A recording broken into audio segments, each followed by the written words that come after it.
பா, ஃப்ரெண்ட்ஸ் கூட வெளியே போகிறேன், காசு இருந்தால் கொஞ்சம் கொடுங்க. இந்தாடா செல்லம், பார்த்து பத்திரமா போயிட்டு வா. தேங்க்யூப்பா. அப்பா, ஈவினிங் நானும் வெளியே போகணும். ஃப்ரெண்டோட பர்த்டே பார்ட்டி இருக்குது, எனக்கும் காசு தேவைப்படுதுப்பா. அப்புறம் ஃப்ரிட்ஜ் மேலே வைக்கிற எடுத்துக்கோ. அப்புறம் உங்களோட ஸ்கூட்டி வேணும்ப்பா.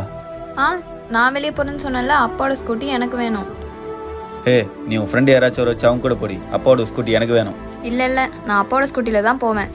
எனக்கு வேணுன்ற. டேய், அதான் அவன் போறேன்னு சொல்றான்ல, எடுத்துட்டு போட்டு விடு. தேங்க்யூப்பா. சரிங்கப்பா.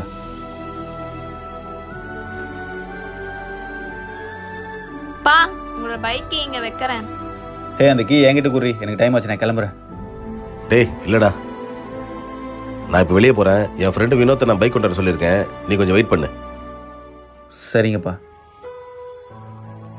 அண்ணே, ஏன்னா எப்போ பார் பையன்கிட்ட கோவமா பேசிட்டு இருக்கீங்க? கொஞ்சம் தன்மையா பேசலாம்ல.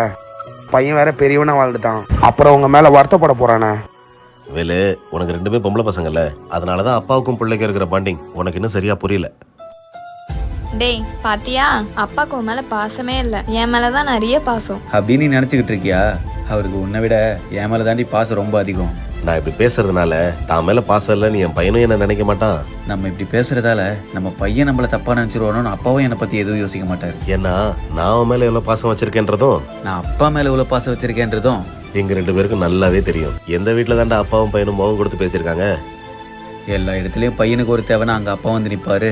ஆனா அதே அப்பாவுக்கு ஒரு பிரச்சனைனா அங்க பையன் வந்து நிப்பான். அது தாண்டி அப்பா புள்ள பாசம்.